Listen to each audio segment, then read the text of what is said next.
All right, here we are. Back in the saddle. Back in the saddle, and it feels so good. It's good. We've been doing interviews lately. We haven't done one of these I know. in a while, just you and I. I feel like we kind of did lots of just us. Yeah. And then we've done a few interviews and none of us.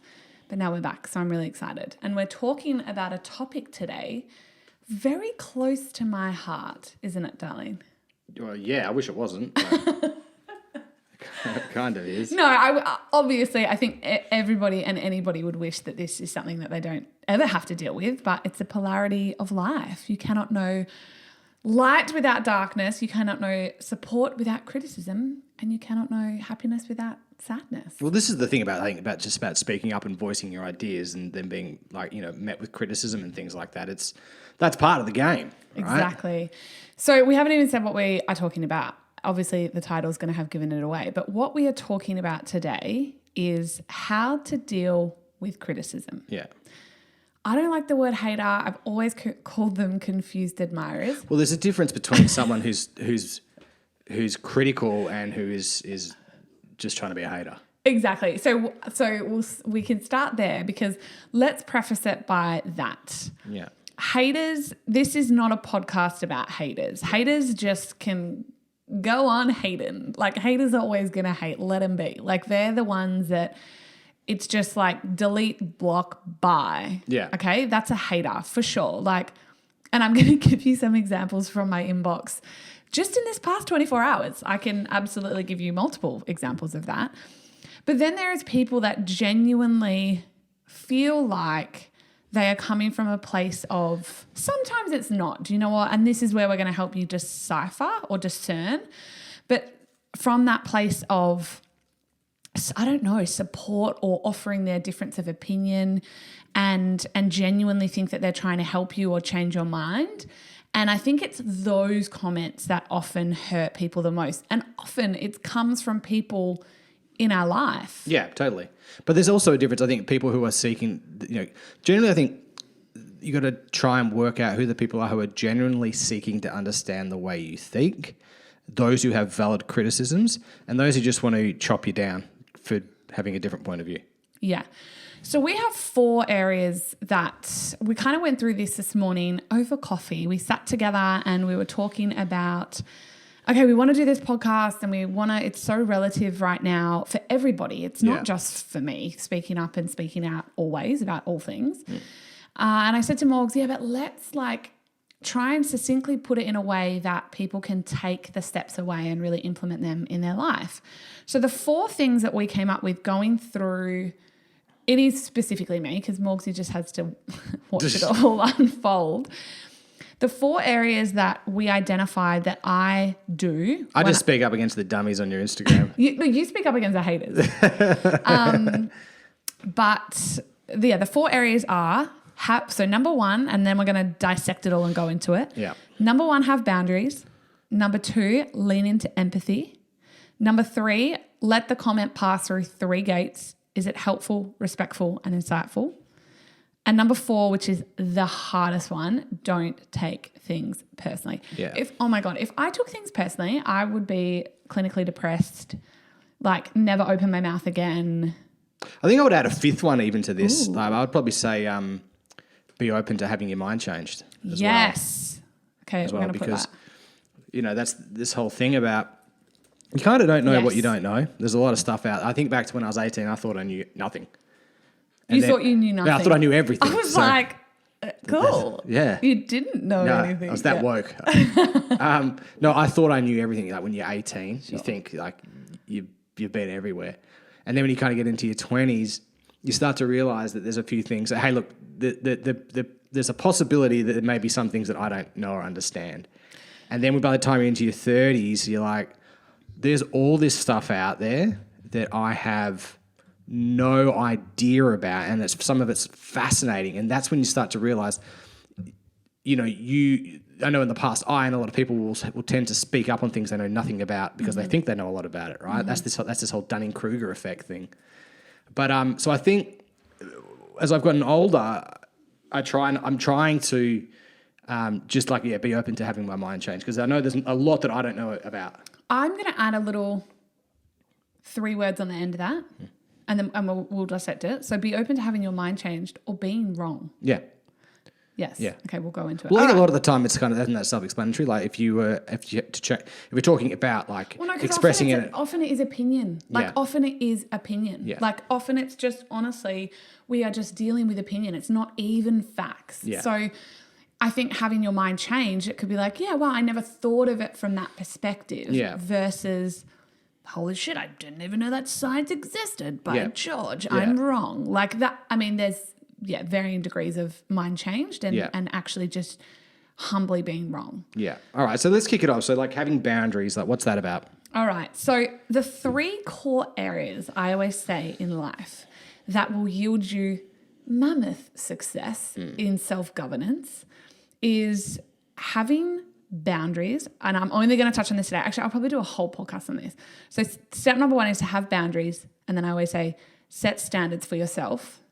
And I say know your values, set standards, and then know your boundaries. Okay. So I'm going to touch on the 3rd one today of having boundaries. So this really critically deals with critics and haters. Yeah. Because often, I'm not even going to call them haters anymore. They're confused admirers because they do. They stalk your page. They're always the first to comment.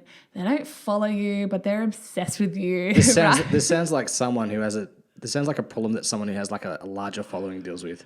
It is. Like maybe it's a family member. No, but I was about to say, it could be a family member. Yeah. So a confused admirer, knowing your boundaries, I always say people always allow a difference of opinion.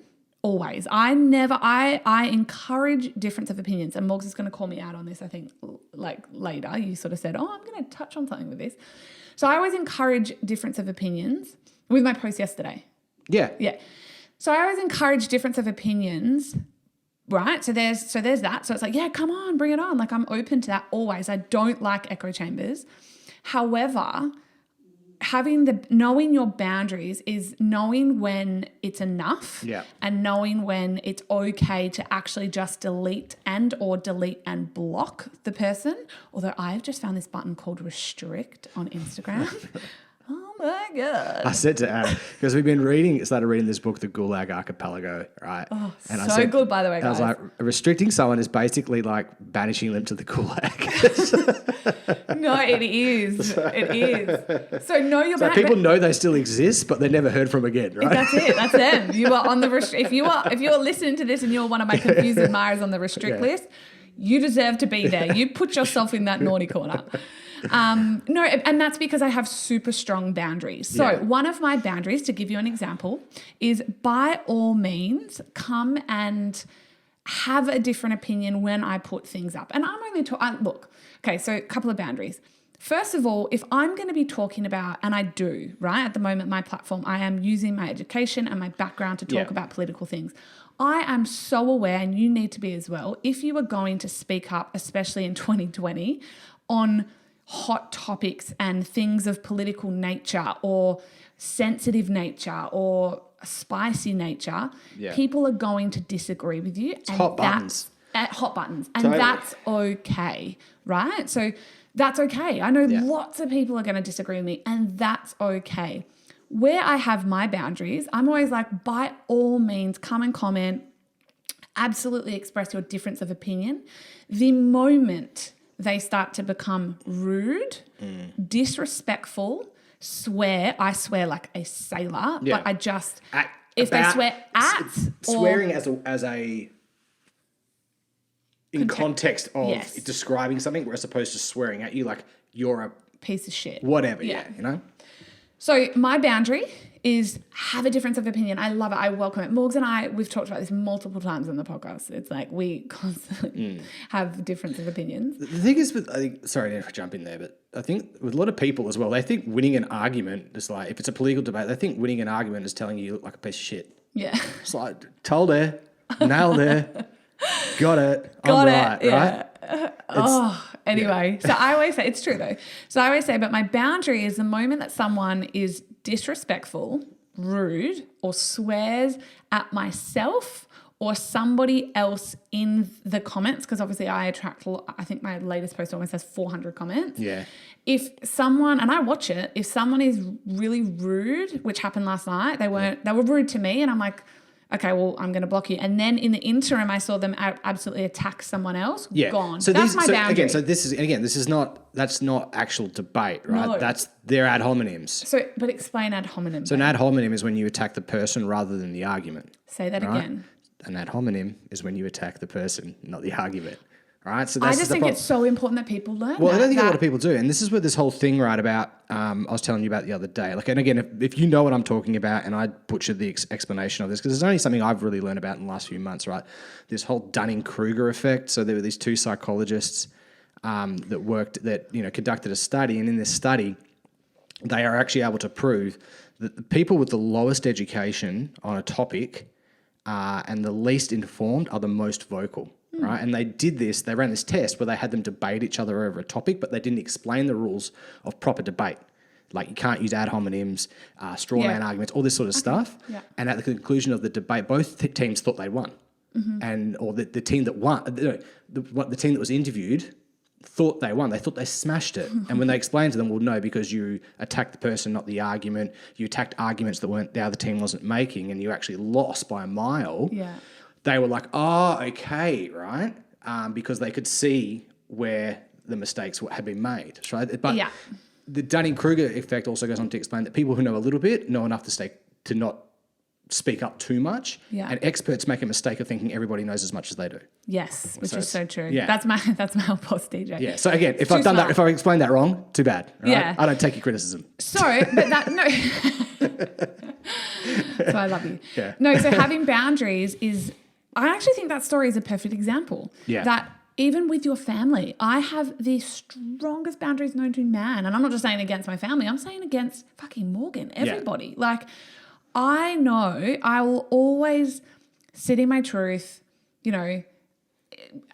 evoke conversation, inspire conversation, be open to difference of opinions, absolutely, as long as you keep it civil and respectful. Now, the moment that it becomes not, yes, I will delete and block your ass. I think 100%. And this is what I'm saying to you. So if you are currently someone in 2020, it's just the year to have this conversation that has had an opinion on anything, the environment, the lockdowns, Victoria's current state of fuckery, anything that's happened in 2020, and you've put up your opinion on it and you've been attacked, then you are allowed to restrict or to block or to delete. You don't have to feel like you need to sit in that cesspool of... And defend who you are as a person. But if someone, and I can give you a range of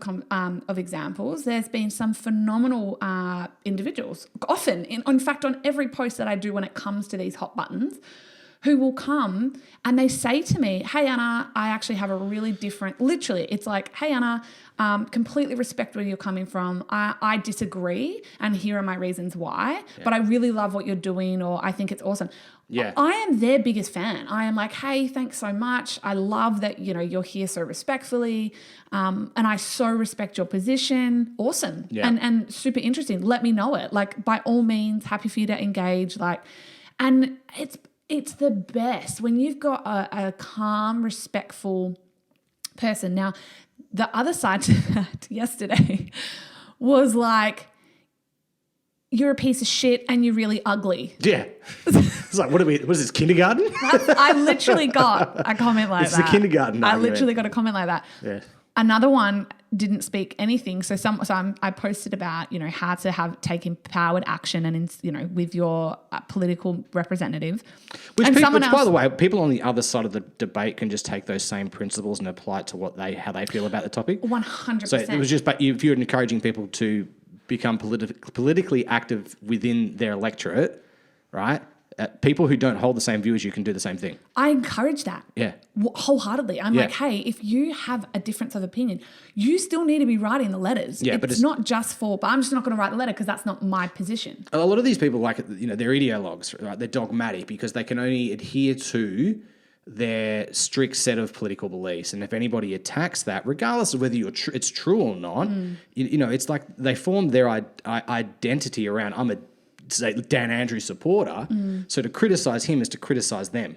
Yeah, I asked Morgs the other day, I said to him, baby, why do you think, can you explain to me, can you just knock some sense into this, my confused mind, as to why some of these senators at the time and then members on Labor's side at the time were getting on the floor so obviously going against their constituents and rah-rah, and I said, it's so bad, like it's unconstitutional. And you said they're just so attached to their ideology that they can't let it go. And it's the same with people that want to attack your argument by attacking you. These are part of our biases, I think, as well. And we've all got them. Oh, God, we've all got them. It's like French bulldogs are the best. Well, look, that's a fact. So, but I just think as well, like, if this is the problem, right? And this is what happens in America is people become tribal. Like, it doesn't matter really what the topic is, right? There's no nuance in between. It's just like, if you're Democrat, you are pro-choice, you're anti-gun, and all those sorts of party lines. It's like that's kind of what you believe in, regardless of what is actually like true or anything like that. If you're a Republican, it's like a pro-gun. If you're a Trump supporter, it's like this is who you are. This is who I am. But these topics, right? Yeah. And anybody who challenges that challenges me and who I am and what makes up me as a person. And I think we're spending some time on this one, the having boundaries, because I just think that this is self-governance 101. I think that to be able to know that you can show up courageously and vulnerably and share your truth and what's going on for you, because again, it sometimes isn't fact. I'm not saying what I share either is fact, and we'll get into that with the be open to having your mind changed. Yeah. I'm always open. In fact, someone had put something super interesting, I can't remember now, this is like weeks ago, and I was like, wow, that's phenomenal. Thank you for sharing that. I'm taking that on. Like, I'm looking at that science. It's awesome. So, but having boundaries, just please know if you're out there, and I think this is so, I know mental health is the biggest problem fundamentally in Australia right now. Yeah. That's fact. Well, was it, we saw the ABC had an interview with a guy who runs Lifeline.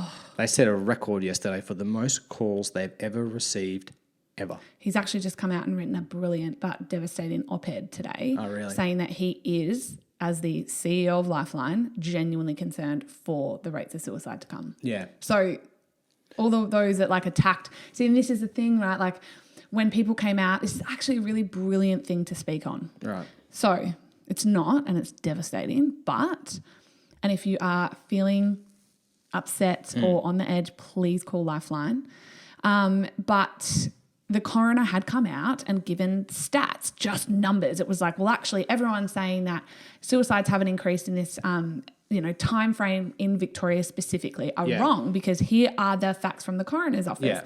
Now, I know when we had spoken about it and Matt spoke about it, he actually was speaking to a report he had read. I think it was 4,500 versus 3,000. Yeah. So this is Matt Wong when he was on. Yeah, we had him on a couple of weeks ago. Discernible, and then people attacked. They didn't attack at all, but they just questioned that, which I was super open to. And this isn't a boundary, but people were saying, no, it's wrong. And, the coroner said, and I'm like, no, I understand and respect that, but this isn't what we're saying. We're actually devastatingly anticipating what's to come, essentially. Yeah. But this is the thing. This is something that a lot of people shared about. I know for a fact a lot of people went out and said, this is so sad. Oh, my God, suicides are on the rise. Let's talk about mental health. And we're getting attacked for it. Yeah. And then people used that argument. But if you then came back to say, hey, well, you know what? Thank you for that. And this is how to deal with this. Yeah. Like, thank you for that. And isn't that wonderful that it hasn't increased? Thank goodness. What great news. But actually I'm talking about, the anticipation of what is to come, or I'm just not sure from my own experience, from what I'm seeing, say in my suburb, because I've had some devastating conversations with people. Yeah. But if they then start to be like, well, you're a fucking this is blah, blah, blah, it's like, okay, well, then they're attacking you as a person. Yeah. You don't need to stay in debate and argument with them. Your boundary can be enough. Yeah. You can delete comments until you want. And it's not about, because then people will attack you. I get attacked on this all the time. You deleted my comments, rah, rah, rah, and I'm like, of course I did, because you were rude, you swore at me, and you're disrespectful. So yes, of and I don't reply. Yeah, and I you keep going, I'll generally just block block you. them. Yeah, yeah. But that's a boundary, for example. And I think if you can garner them in your life in general. Yeah. I spoke about boundaries as well in my self-love podcast. Yeah. It just can change your life. All right. Yeah, okay. So lean into empathy. Now, this is something, I'm not a very empathetic person. Yes. I have a very low emotional IQ. It's probably why I don't post a lot on social media. I think my emotional IQ is somewhere on the spectrum, somewhere. I put this in for me, and I was going to laugh and say, look, this is probably. I'll take notes during this number 2. Okay, so leaning into empathy and don't take things personally. So 2 and 4 are probably the hardest things that you can do. And I'm not always great at it either. I have to take a breath. Sometimes I am great at it, but often I will have to physically remove myself, put the phone down, go have a shower, like do things to just busy myself with something else if I can feel my empathy residing. Now, often, and this is why I don't take things personally, and I don't get upset. I just don't. And I also want to say this has come from 10 years of dealing with speaking up, speaking out, doing things that are, different with things like network marketing that people attacked. Yeah, you're wrong because you do network marketing. How dare you, scamming piece of shit. And I got that one last night as well. Yeah. And I just don't take it personally because I genuinely think, I don't know what that person has gone through. Hey, even in the car, what do I say? Some person will speed past and cut Morgs off, and he's like, what a dickhead. And I'm like, you don't know that he is literally rushing to the hospital to say goodbye to his wife. Yeah.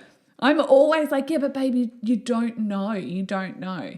So, and then this is important. And I think if you're going to start to really be like, oh, that is the biggest work I'm ever going to have to do in my life. This is where, though, you need to learn to set boundaries even harder, because never, ever either mistake my empathy for weakness. Yeah.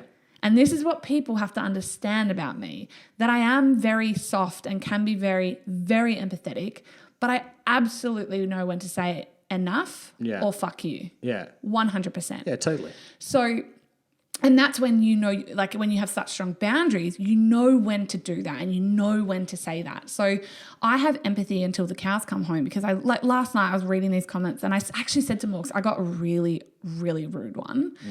And I said, and it was literally a single mom. She had this I think she had about 3,000 followers, someone that obviously shows up quite boldly. All of her posts were completely, I love you. It was just in my inbox. It was not the woman that she portrayed to be online. Yeah. And I said to Morgzo this morning when I read it out to you, I was just like, she's a single mum, probably in Melbourne right now, that I imagine is fearful and scared and upset, and they might have no money, and don't know. And this is how I'm I'm not going to take that personally, because she literally could have just had the worst fight with her husband, that he could have just been like, I'm leaving you. And then here's old mate on Instagram being like, swanning around, live your Gold best Coast life. I'm so happy with my husband, So I get that. I can completely lean into that empathy. Now, if you are someone, because I know so many Victorians are going to listen to this, that is I don't have a shred of empathy left for I don't have time for people's feelings. Okay. I so understand.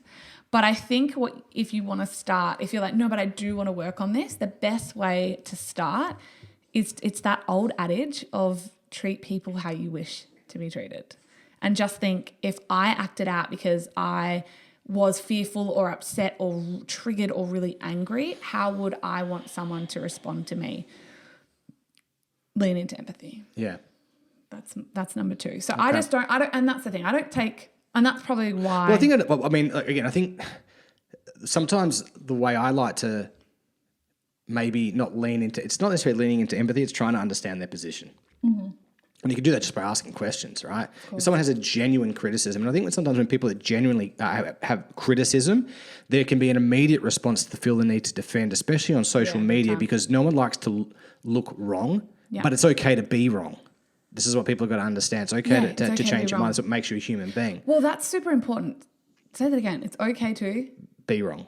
And change your mind. I think so as well. Change your mind. If you've got a really strong view on something, and someone comes along and challenges it, your immediate response can be like, hey, I need to actually, I need to diffuse this because this person's going to make me look like a fool, right? But I think a lot of the time, sometimes if you just ask people, like simple questions like, that's interesting, why do you think that way? Yeah. How so? What makes you say that? Things like that. And if you encourage people to actually try and explain their position, quite often I find that their position is not really well thought out at all. They're just repeating a media point maybe they've heard or seen on TV or they've read in an article, but they actually they haven't actually thought through the implications of their position. They just know that they don't like yours and they will take you for it. Mm-hmm. So I think a lot of the time, if you can give people the space and maybe it'll show them some empathy and allow them to explain their position, quite often enough, I find people will actually say too much. Yeah. Do you know what I mean? There's actually a really good example of this I want to use. There's a woman, I won't say her name. Yesterday on one of your posts, right? Okay. There was a couple of people saying, your point is, like, they just went, blah, blah, blah, and basically it boiled down to is you shouldn't say anything about Melbourne because you don't live there. Yeah, the attack which is personal. Which is personal, but it's also stupid. It's like, I shouldn't have an opinion about Kim Jong-un because I'm not from North Korea. Yeah, Morgan turned to him and was like, are we not allowed to like... Talk about Hitler because I'm not from Germany? It's like, what? So and this is the thing. So like, this is the level, this is why I have so much bloody empathy, right? Because I'm just like, just imagine what they're going through to say something dumb like that. Like, how dare you speak up? Because this is the thing, guys. Think of that exact argument alone, because it's not necessarily an attack personally, but think of someone that's like, because it's relentless on my part. It's like the only attack most people have to me at the moment when I speak up to defend Victoria, to help Victoria, is like, shut up and sit down, you're not from here.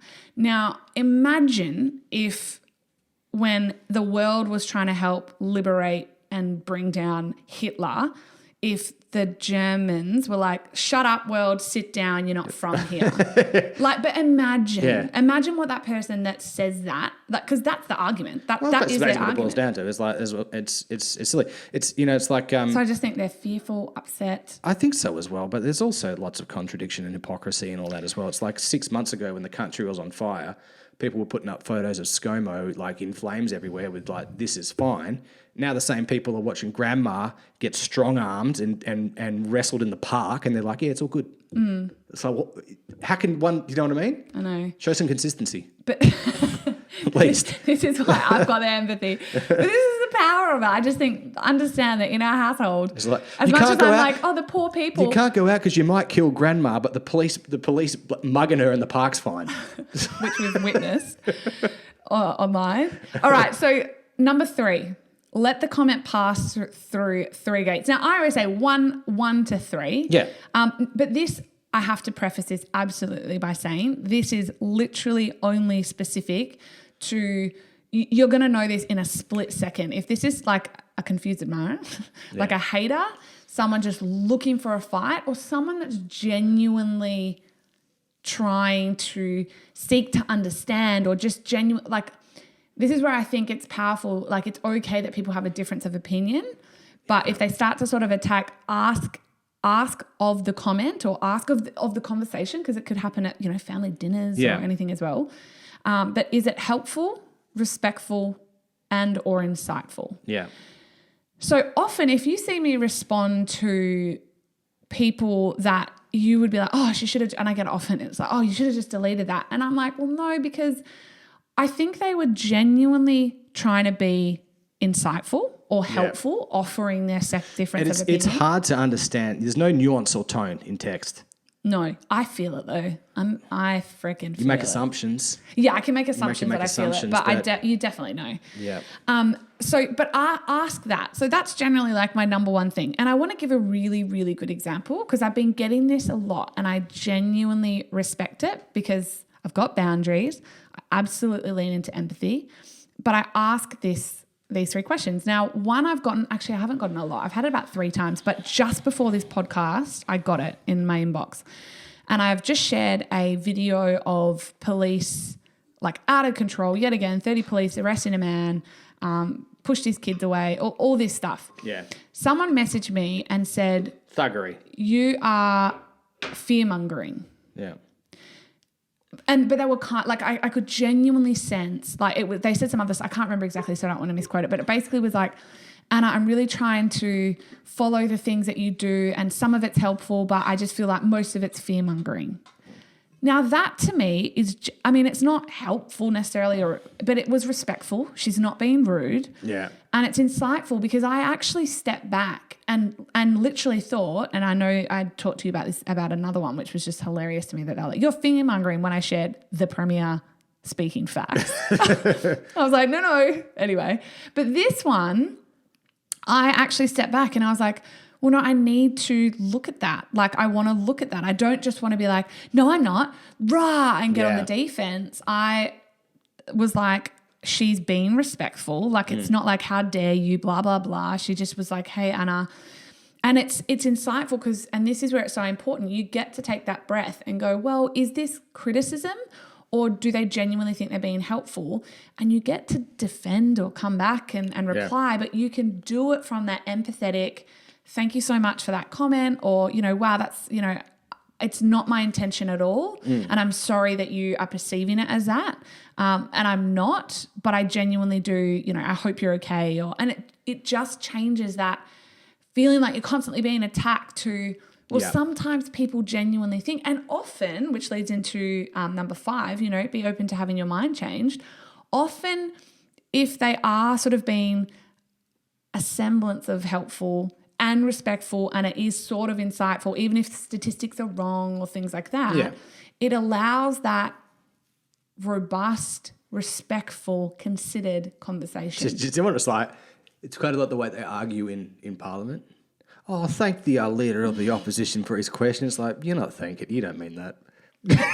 You're a liar. No, but I get what you're saying. It's like, if it encourages you to be a bit introspective and actually think about your position and go away and hey, look, maybe she's right. Absolutely. Maybe what you shared was out of context. Yeah. Who knows, right? Absolutely. So that's where you can just take that step back. Now, again, this is super helpful with family. My God. Those people. Family and friends. Hi, Mum. My mum listens to all that Hi, podcast. my mum. Same. Yeah. Hey. She told me the other day, she's like, look, do you think you need to swear as much? It's a bit jarring on the ear. I was like, okay, so.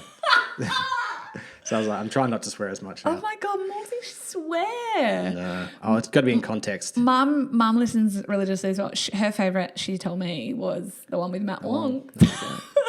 I love it. Not us. No, hi, Mum. No, so is it helpful, respectful, and insightful? Now, typically, family and friends and those closest to you are the worst ones for this because they think they're being helpful and respectful and insightful, and they're not. Yeah. And this is actually, so this is one that can be flipped where you take on so much constructive, and I'm doing the air quotes, constructive criticism. Yeah. Because you're like, oh, well, they have my best interests at heart and all these things. It's like, well, actually, no. Sit back and think, is this actually being helpful? Are they respecting me, or are they actually crossing my boundaries? And is it like insightful? Is it an insightful thing because they've done what I'm doing, or they have not a degree, but like they have a semblance of experience in this arena? What is it like? And often I feel like the people right now that are speaking up in 2020, they are getting attacked from those closest to them, and it's not helpful, respectful, or insightful. Yeah. And this is where I want you to go back and be like, wow, no, I get to lean into empathy, of course, so I don't need to be rude and disrespectful back, but I get to have boundaries and say enough, or thank you, but enough, or delete or block by all means. For sure. It's hard to do with family sometimes as well, and I have to think about times, that with my own family as well. It's like, well, what are you talking about? You're full of shit, right? Yeah. So, no, totally. Okay, it's like, hang on. It's like if I've got 3 older brothers, they're my heroes. But like my oldest brother smokes a lot, drinks a lot. It would be like him coming to me with health advice. And this is he might. Well, he might. He might be like, and hey. I would say, thanks so much. I've been working hard on giving myself cancer, and this is what I've learned. That's still health advice. That is health just advice. Just not The positive. right one. Yeah. So ask yourself. Insightful. It is insightful, but so ask, pass through those, and you'll do it in a second. And I always know I can smile and nod and thank you, yeah. Awesome. But I'm gonna like the race. You're a racist grandparent or something. Yeah. What do I always say? Eat the fish, leave the bones. Okay. All right. Don't take things personally. Yeah, so this is a big one, and it's hard to do, and I think this was a constant work in progress. I mean, look, it's hard. Look, if someone attacks you as a person or your appearance, the way you look, yeah, take that personally. Oh, I don't. And give it back to them. No, Morgan. Why? If someone comes to you and says, I think your red hair looks fucking stupid, you fire crutch piece of shit, right? Right? Sure.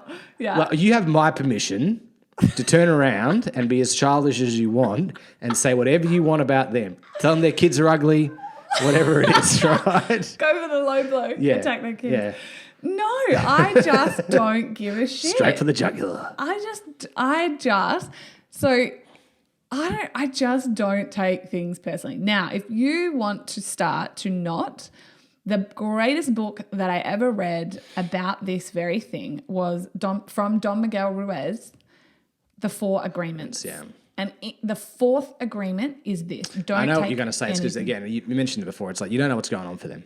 Exactly. Yeah. But also you have to understand. So for me, I'm like, that person could have grown up, indoctrinated, whatever. Like I'm always just like, and I always say, anyone that comes at you, that ats you these days, 2020, that ats you. They could have had an incident involving an unfortunate queefing accident. You never know, honey. You never know. Who knows? Right? Moments prior, and you just the one, right? I'm joking and stuff, but like you don't. No, especially online, because oh my God, social media is like giving any idiot a soapbox to say whatever they want, myself included.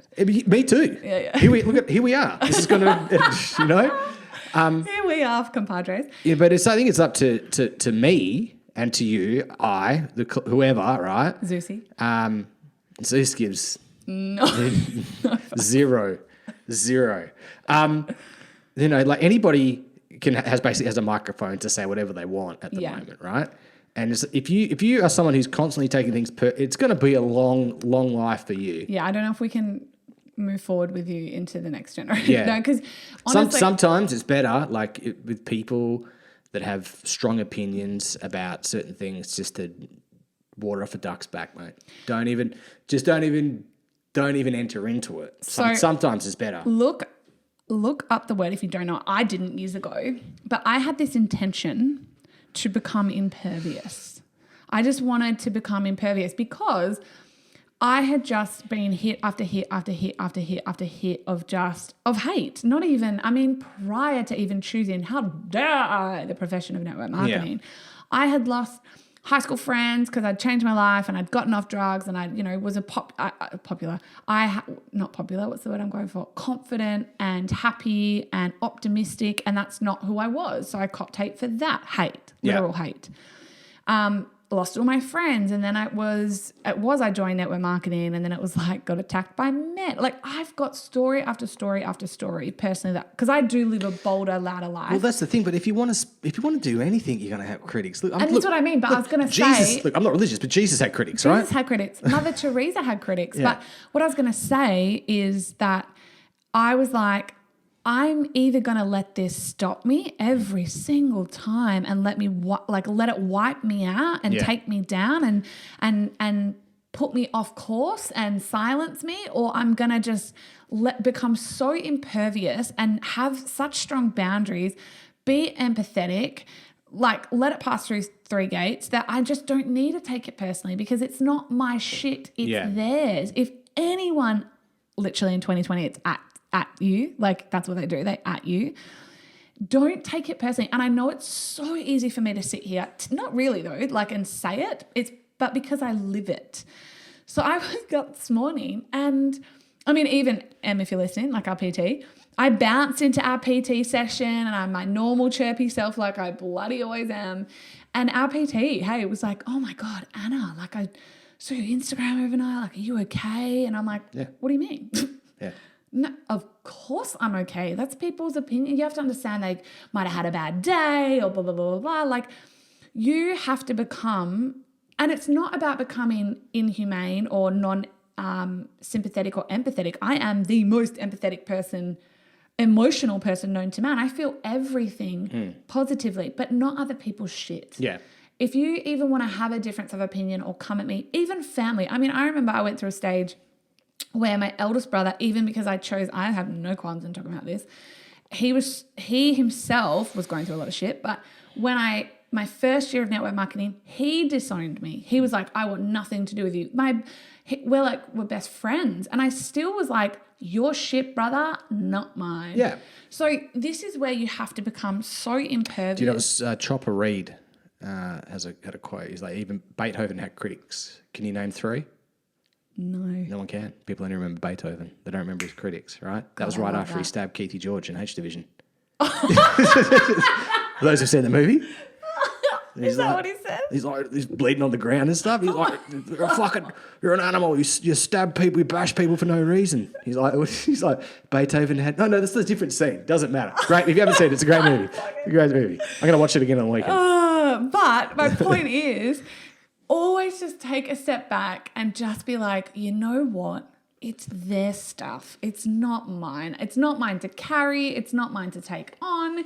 It's not mine to give a second more to. Yeah. People can at you, criticize you, put you down, hate on you, try and stop you, attack you, do anything that they want, but it's on them. It's got nothing to do with you. And I genuinely live this way. And I always say as well, I actually loved it a little bit. I was brushing my teeth this morning and I was thinking, oh, good for you, Anna. Like, I literally thought this thought. I was like, oh, good for me. I'm actually clearly growing to the next level again in terms of just growth and just who I want to be essentially and what I want to own, because I am copying criticism more. Yeah. Again, like I haven't had it at this level for a little while.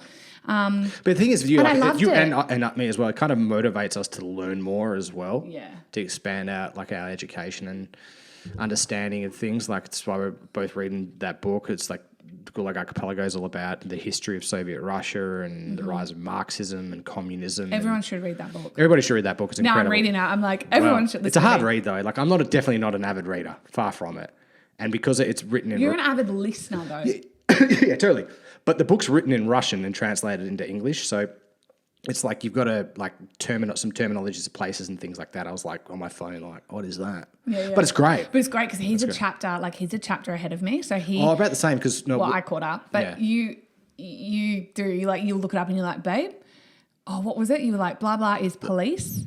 Yeah, when they talk organs, he's right? Like, organs are police. I'm like, great. I think that what they were saying is that organs, right? Because the police made up the body of the nation. It was it was such a police state. Oh, that's what they call it. Yeah, interesting. Yeah, wow. What an interesting time. Yeah, to be reading the book. The common thread about all the arrests was that every time someone got arrested for literally doing nothing, nobody spoke up. Well, they themselves didn't even speak up. They were like, surely this is a mistake. It'll get sorted out. Gulag, 10 years, labour camp. Bye. Or death. Again, predominantly death. I don't want to stay on this topic for too long, but so that's extreme, right?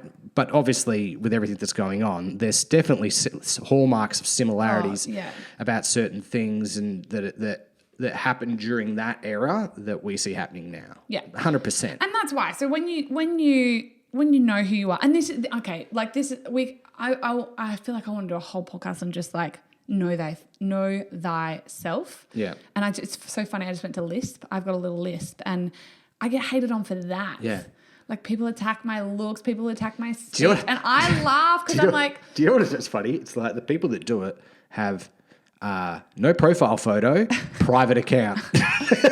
Anyway, but guys, imagine, like we're top 10, I think still in Australia. We are, like we're constantly in top 10 in Australia for podcasting.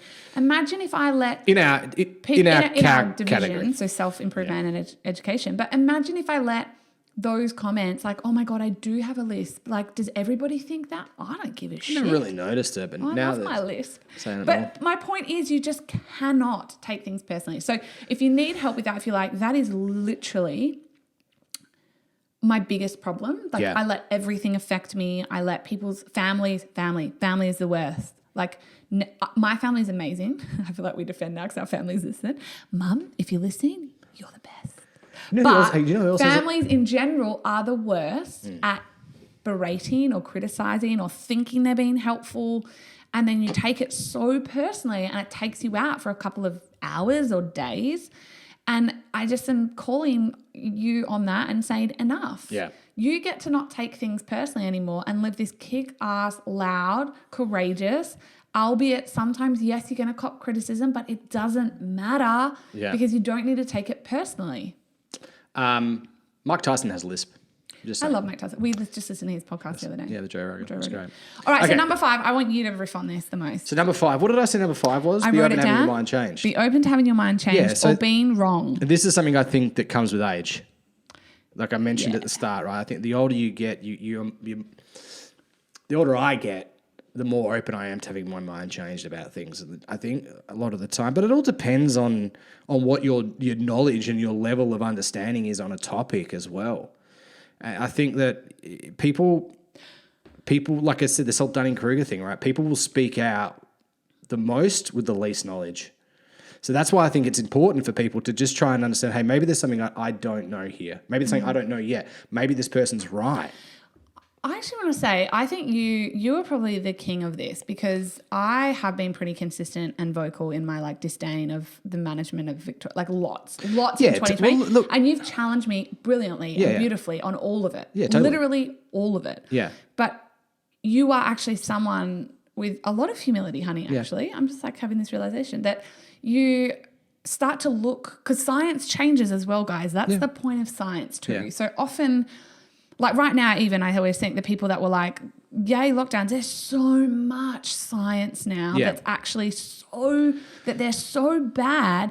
Even if you had that opinion, there doesn't seem to be an opposing, we're talking about it, and Dennis was on the other week, talked about this, there's no opposing scientific view in that formulation of that roadmap and that plan. It can't be. Yeah. And this is, I think when you can come from a place, and this is where, so I will always be open to having my mind changed if they are respectful. Yeah.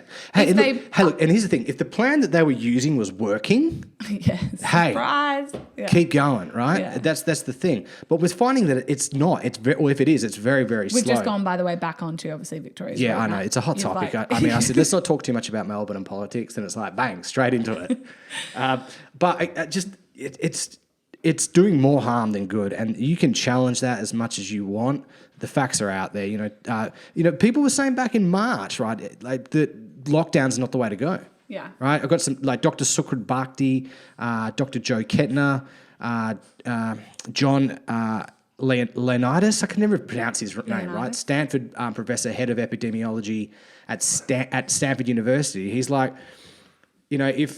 if we didn't know it existed and we were doing testing, we would notice a blip. We notice a blip in flu cases. That's it. Yeah, how crazy. Sorry, is that, sorry, I'm getting a bit ranty there, but again, think, where are those voices in there? No, they're not. Nowhere. They're just full of yes men. men. But I think to speak to this whole ideology of how to deal with criticism to bring you back. Sorry, I'm getting ranty. About be open to having your mind changed or being wrong. If you are someone that's listening that has kind of had the position of that, no, we're all going to die, lockdowns are bad and you've been there. And if you still have that opinion, that's okay too. This is where I'm very empathetic. I think that's okay too, but you can also change your mind. Yeah, totally. And if you've been arguing and fighting with people online and doing all the things, then it's okay to have your mind changed. Yeah. Or I think the most 3 humbling words in the English language is I was wrong. Yeah. I was wrong. Yeah. So, and I think, so you called me out on this before, which I love. So I want to say,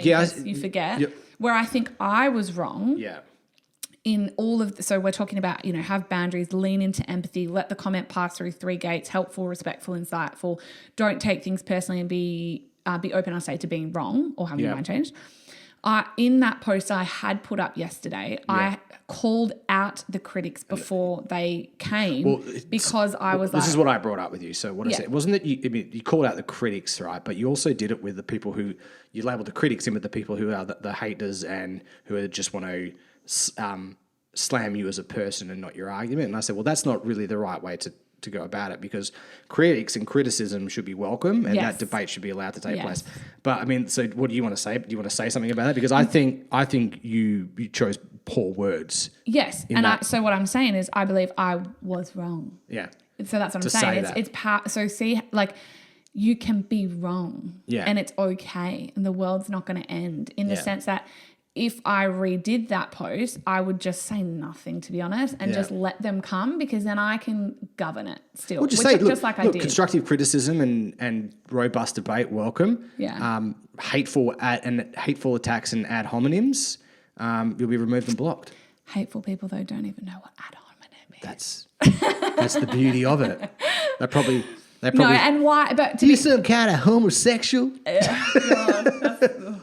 So, but the thing is, though, and I just wanted to use that as a really powerful example to end all that. Like, having boundaries, leaning into empathy. I didn't let the comment pass through the 3 gates. I don't think it was helpful. It probably wasn't respectful in their eyes, and it wasn't insightful.